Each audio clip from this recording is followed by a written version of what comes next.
पौंडलिक की कथा कहती है। पौंडलिक की कथा वर्णन करती है कि पौंडलिक ने कहीं पर भी जाकर कोई तप नहीं करा। पौंडलिक ने कहीं जाकर कोई साधना नहीं करी। पौंडलिक ने कहीं जाकर कोई डेरा नहीं बनाया। पौंडलिक ने तो केवल एक कार्य करा और वो अपने माता पिता की सेवा करे। और माता पिता की सेवा का,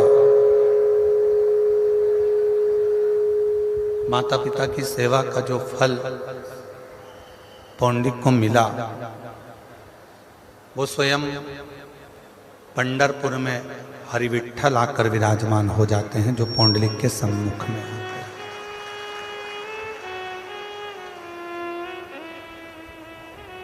जरूरी नहीं कि घर छोड़ दोगे, परिवार छोड़ दोगे, नाते छोड़ दोगे, रिश्ते छोड़ दोगे, कुटुंब छोड़ दोगे।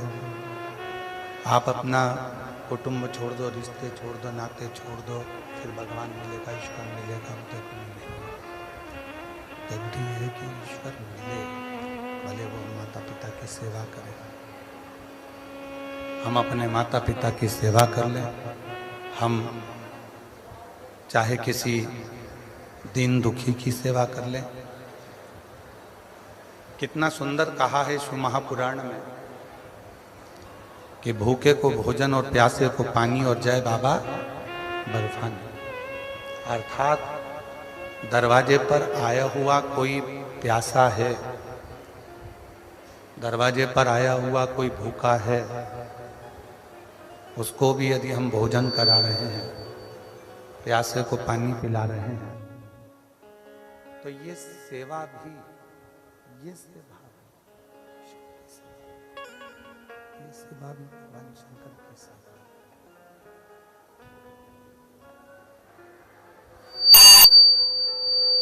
ये सेवा भी भगवान शिव की ही सेवा।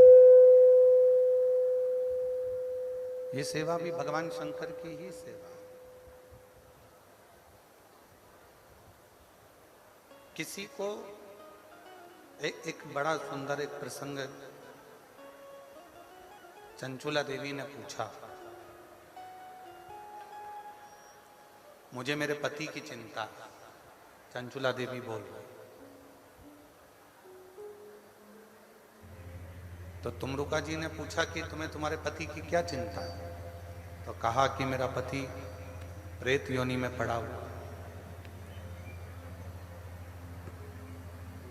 और मेरा पति प्रेत योनि में पड़ा है और वो प्रेत योनि से बाहर नहीं निकल, तो उसकी चिंता तो मुझे है। जो प्रेत योनि में पड़ा हुआ है, प्रेत योनि से बाहर नहीं निकल रहा है, उसकी चिंता तो मुझे व्यापक है। तो तुमरुका जी ने कहा कि यदि तुम्हें चिंता है कि तुम्हारा पति प्रेत योनि में है,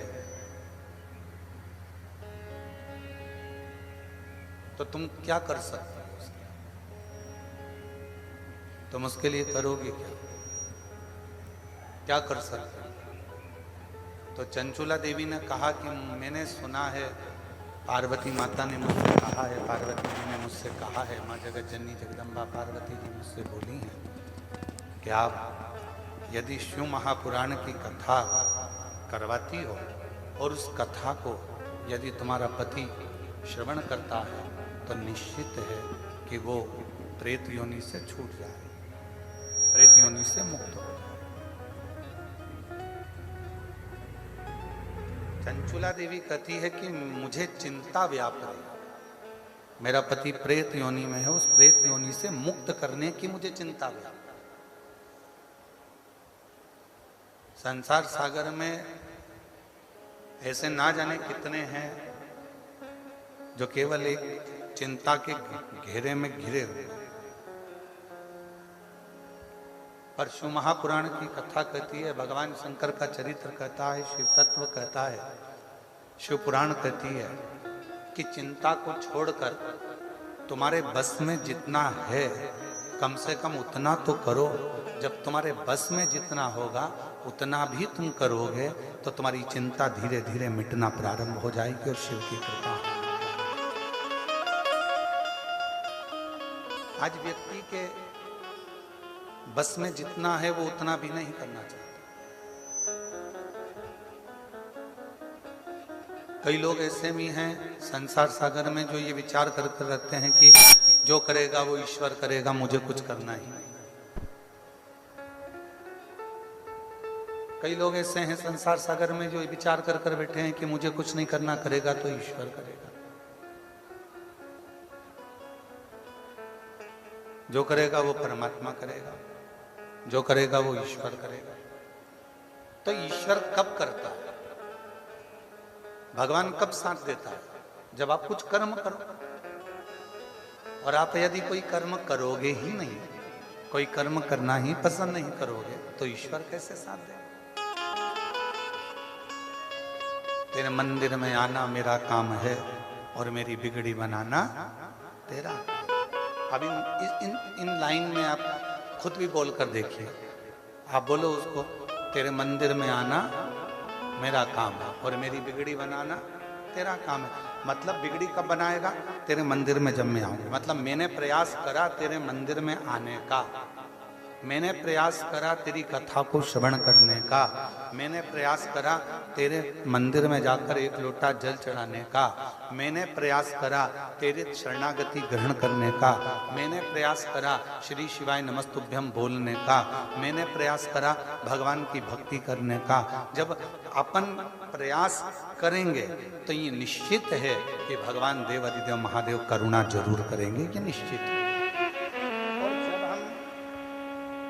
प्रयास ही ना करें, हम प्रयास करते ही नहीं, हम सोचे कि जो कुछ करेगा सब ईश्वर करेगा, जो कुछ करेगा सब ईश्वर करेगा, जो कुछ करेगा सब ईश्वर करेगा। जब इसी चीज में उलझे रह जाए तो फिर जीवन का कोई सुख हम प्राप्त नहीं कर सकते, जीवन का कोई सुख हमें मिल नहीं सकता। तेरे मंदिर में आना मेरा काम है और मेरी बिगड़ी बनाना तेरा।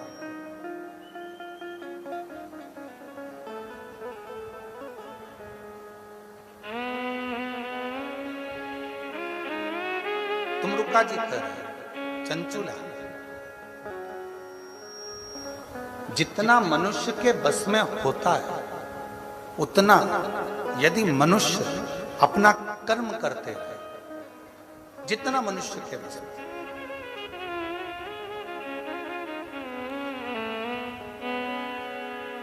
तो मानव अपने लक्ष्य तक पहुंच जरूर है। एक सुंदर प्रसंग आता है।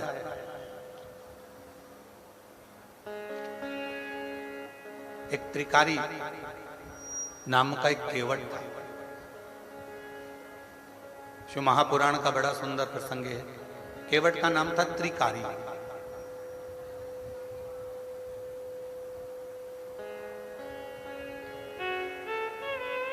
एक नदी के तट पर रहता था। छोटा सा झोपड़ा उसने नदी के तट पर बना दिया था और वहीं पर उसका विश्राम।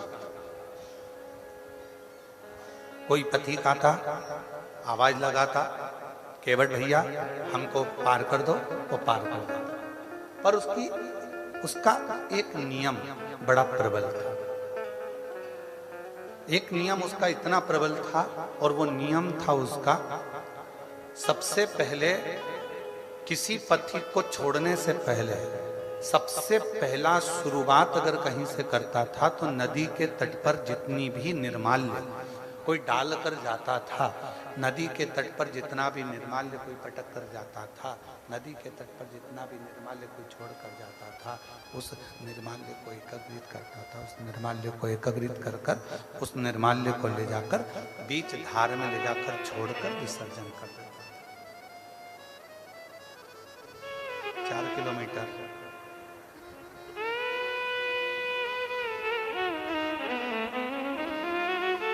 निर्माल्य को बीच धार में छोड़कर जाता था।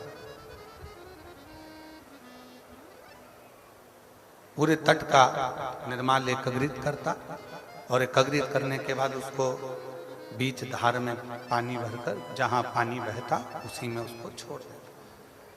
त्रिकारी केवल एक ही कार्य करता था कि जितना भी निर्माल्य मिल जाता नाव में रख लेता और उसको बीच धार में छोड़ देता, बीच। और शिवपुराण क्या कहती है, कोई भी कर्म बेकार नहीं होता, उसका फल जरूर मिलता।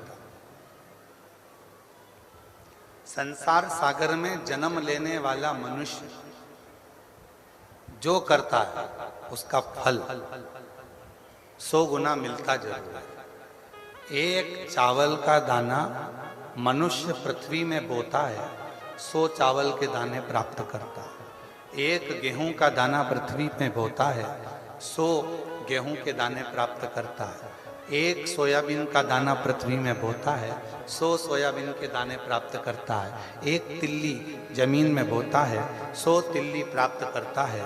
उसी तरह मनुष्य एक गाली अगर किसी को देता है तो 100 गाली उसको सुनने को भी मिल जाती है। और एक अच्छी वाणी अगर मुख से बोलता है तो 100 जगह से उसकी बड़ाई हो जाती है।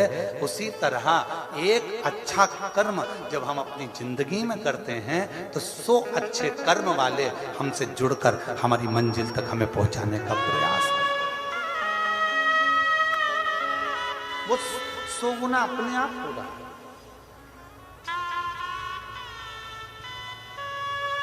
उसको करा नहीं जा रहा, वो अपने आप ही हो रहा है।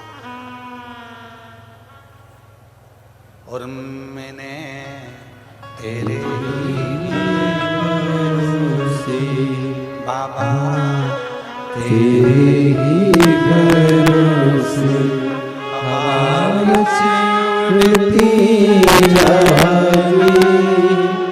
बाबा डोर है तो छठी नाम कटी जावागी।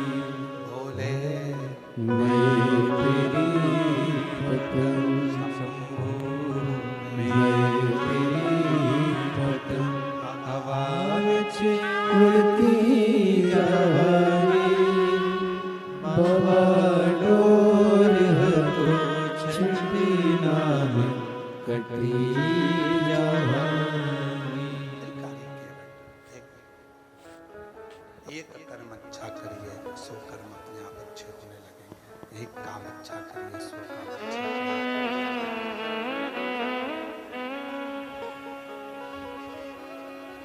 कर्म कोई बुरा नहीं है, जिस कर्म को करोगे वो सारे कर्म अच्छे हैं।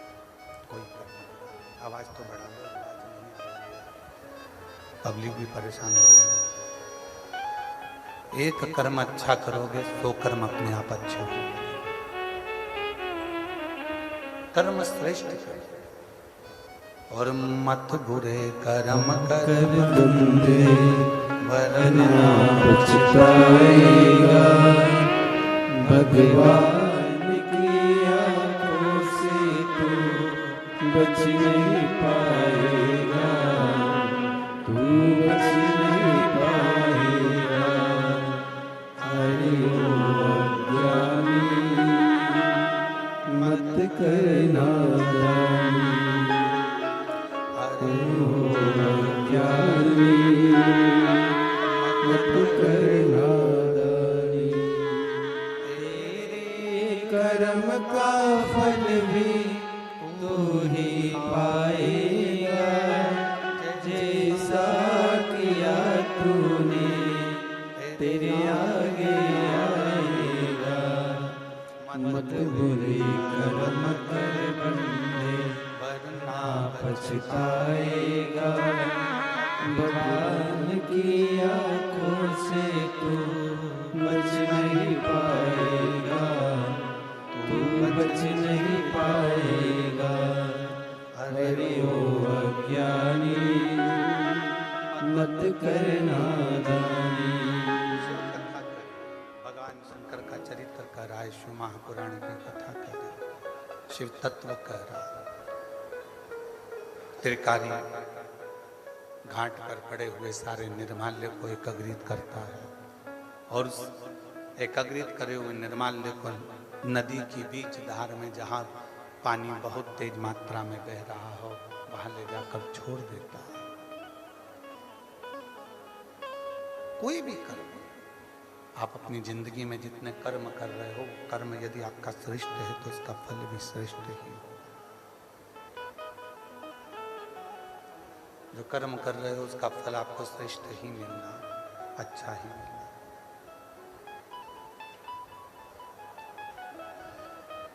अब त्रिकारी का नियम था रोज का, प्रतिदिन का।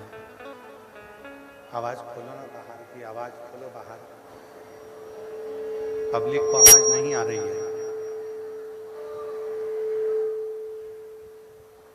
त्रिकारी का जो नियम था, उस नियम से भगवान शिव बड़े प्रसन्न हुए, भगवान शंकर बड़े प्रसन्न, और इतने भगवान देवादिदेव महादेव प्रसन्न हो गए कि भगवान शिव एक साधु का रूप रख ले,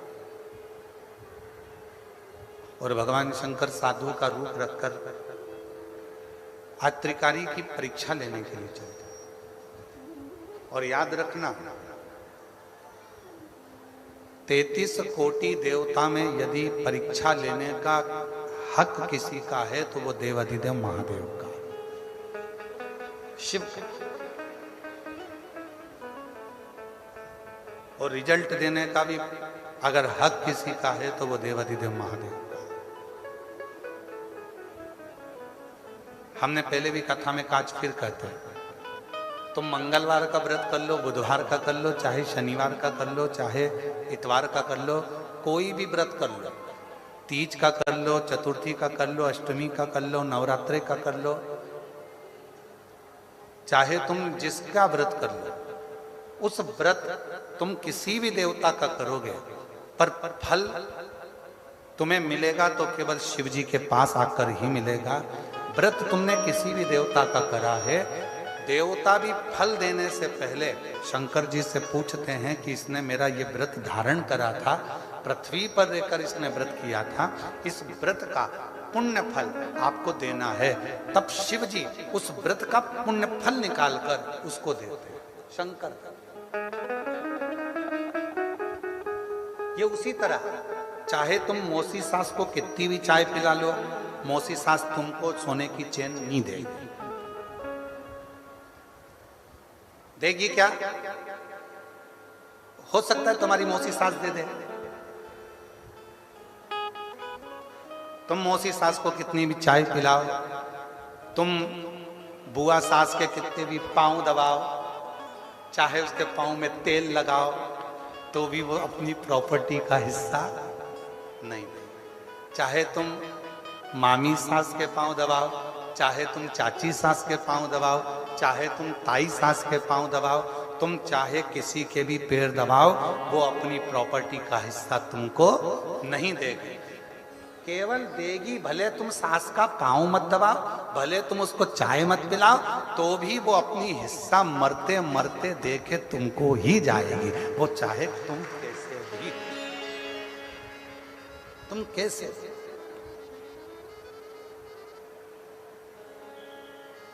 हिस्सा वही देगी, हक वही देगी, उसके सिवा कोई देने वाला नहीं, कोई नहीं। तुम चाय पिलाओ तो ठीक है, ना पिलाओ तो ठीक है, पानी पिलाओ तो ठीक है, ना पिलाओ तो ठीक है। उसी तरह तुम शंकर जी के मंदिर जाओ तो ठीक है, तुम शिव जी को एक लोटा जल चढ़ाओ तो ठीक है, तुम बेलपत्री चढ़ाओ तो ठीक है, ना चढ़ाओ तो ठीक है। तुम किसी भी देवता को भज लो, पर आखिरी में रिजल्ट तो शंकर जी ही बनाएंगे, सिग्नेचर उन्हीं के होंगे, और रिजल्ट तुम्हारे हाथ में उन्हीं के माध्यम से आना होगा। क्यों? क्योंकि ब्रह्मा ब्रह्म लोक के देवता हैं, और भगवान विष्णु वैकुंठ लोक के देवता हैं, इंद्र लोक के देवता हैं, और मेरे देव अधिदेव महादेव इस मृत्यु लोक के देवता हैं। मृत्यु लोक का अगर कोई रिजल्ट बनाएगा, तुम्हारे स्कूल का रिजल्ट तुम्हारे प्रिंसिपल टीचर बनाते हैं। बोलो बोलो, सत्य है कि गलत है? तुम्हारे स्कूल का रिजल्ट कौन बनाएगा? तुम्हारे टीचर, क्लास टीचर तुम्हारे क्लास का रिजल्ट बनाते हैं, स्कूल का टीचर स्कूल का रिजल्ट बनाता है। उसी तरह पृथ्वी का रिजल्ट कौन बनाएगा? इस पृथ्वी पर जन्म लेने वाले जितने भी जीव हैं, जलचर हैं, थलचर हैं, वायुचर हैं, जितने भी जीव हैं, मनुष्य हैं, संसार के ये मानव, संत, साधु, सन्यासी, तपस्वी, साधक, उपासक, बैरागी, त्यागी, जितने भी संसार में जन्म लेने वाला, चाहे साधारण सा साधारण, कोई गरीबड़ा भी है, कोई अमीर भी है, कोई कैसा भी है, इन सब का रिजल्ट अगर कोई बनाएगा तो आखिरी में देवाधिदेव महादेव ही बनाएंगे कि इसने कितना भजन करा, कितना पुण्य करा, कितना सत्कर्म करा, कितनी कीर्ति, कितना भजन, कितना कीर्तन, क्या करा इसने, आखिरी का रिजल्ट वही बनाएंगे, कोई दूसरा नहीं।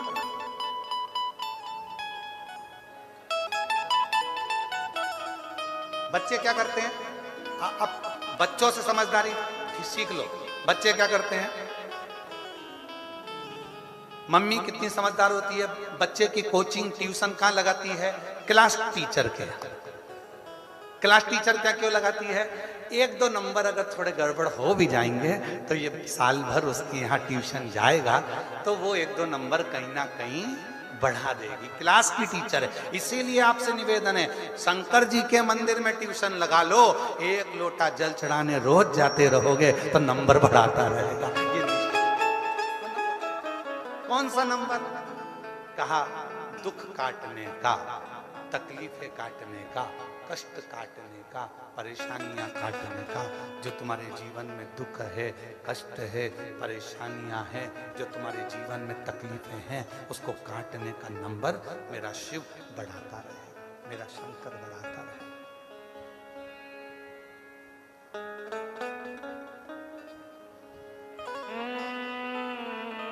इसीलिए आप लोगों से पहले भी काज फिर कहते हैं, ऐसे दयालुनाथ से रिश्ता बनाइए, ऐसे दयालुनाथ से रिश्ता बनाइए, मिलता रहेगा आपको जो कुछ भी चाहिए, मिलता रहेगा आपको जो कुछ भी चाहिए, ऐसा करिश्मा होगा जो हुआ कभी नहीं, ऐसा करिश्मा होगा जो हुआ कभी नहीं। मांगा है भोलेनाथ से वरदान एक ही, मांगा है भोलेनाथ से वरदान एक ही। तेरी कृपा बनी रहे जब तक है जिंदगी, तेरी कृपा बनी रहे जब तक है जिंदगी। मांगा है भोलेनाथ से वरदान एक ही, मांगा है भोलेनाथ से वरदान एक ही। शिव कृपा कथा उससे संबंध जोड़ो। जब हम उस ईश्वर से, उस परमात्मा से, शिव से संबंध जोड़ लेते हैं तो जीवन की सारी अटकलियां, जीवन के सारे दुख, जीवन की सारी तकलीफें, जीवन का सारा कष्ट अपने आप मिटना प्रारंभ हो जाता है, अपने आप समाप्त हो।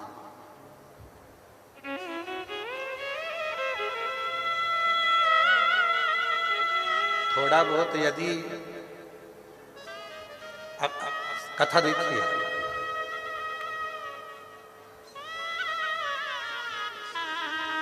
दक्ष प्रजापति की पुत्री माता सती को शादी होते से ही शिव जी कथा सुनाने लगा।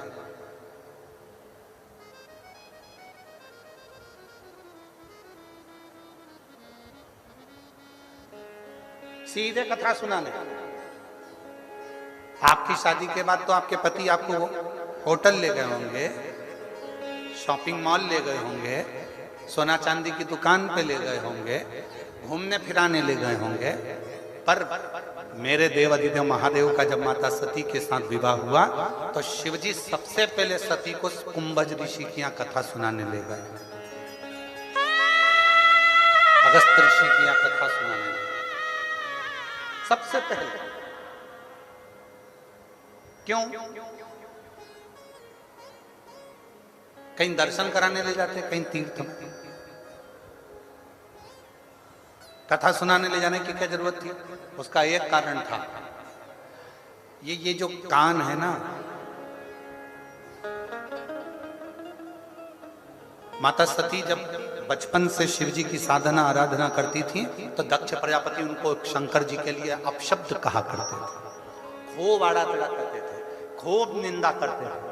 दक्ष प्रजापति भी निंदा करते थे, माता सती की बहनें भी निंदा करती थी शिव जी की। वो निंदा जो सती माता के कानों में भरा चुकी थी, उस निंदा के रस को शंकर भगवान सबसे पहले बाहर निकालना चाहते थे, इसलिए कथा सुनाने के लिए ले गए कि ये रस निंदा का बाहर निकल जाए। जब निंदा बाहर निकल जाएगी तो तू मेरी हो जाएगी, फिर संसार सागर तुझे ठीक नहीं दिखेगा, केवल शिव ही, केवल शंकर ही नजर आए।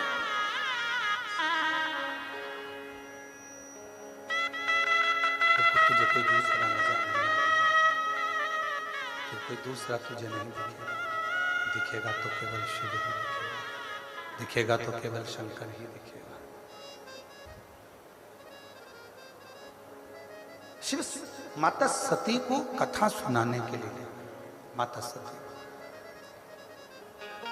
और देखो कितनी सुंदर बात है, अगस्त ऋषि कथा कर रहे हैं, सती माता कथा कानों में जा तो रही है पर उतार नहीं पा रही, उतार।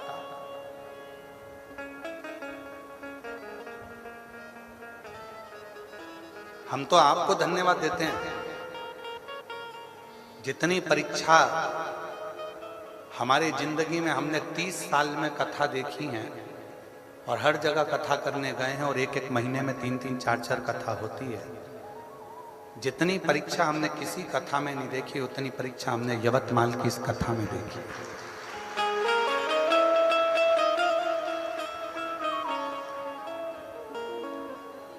पंडाल उड़ रहे हैं, भोजनशाला का पंडाल कहीं नीचे रखा जाता है, कहीं साउंड सिस्टम हरे रामा हरे कृष्णा।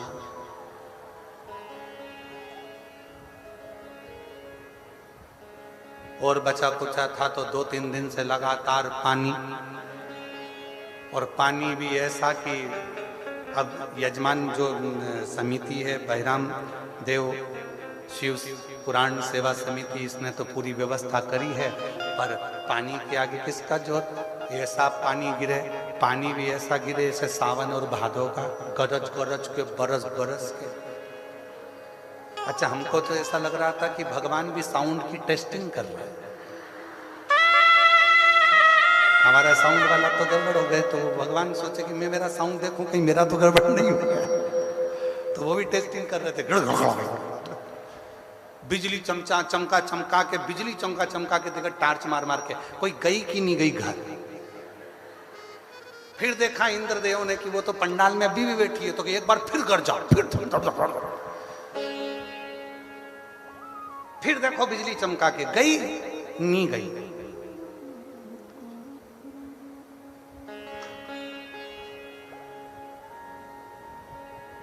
हमारी इतनी कथाओं में ये पहली कथा है आरणी यवतमाल की, जो पहले दिन से परीक्षा परीक्षा परीक्षा परीक्षा परीक्षा परीक्षा परीक्षा परीक्षा, और आज भी चल रही है। ऐसा नहीं है, आज भी तुम्हारी परीक्षा चल रही है, ऐसा नहीं। कीचड़ हो गया, चलते नहीं बने, फोर, फिर चला सो, अब जाए इधर से पानी उधर से पानी उधर, ये व्यवस्था।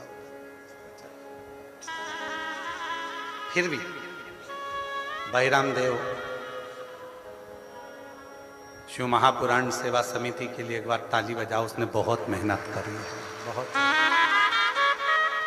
यहाँ के विधायक महोदय को भी मैं धन्यवाद दूंगा, वो भी इस अथक प्रयास में लगे रहे कि ये कथा सुचारू रूप से चलती रहे। एक बार विधायक महोदय के लिए भी, उनके लिए भी ताली बजाओ कि उन्होंने भी, यहाँ के जो भी सदस्य हैं उन्होंने बहुत सुचारू रूप से इसको करने का प्रयास किया, बहुत कर। और तेरी कृपा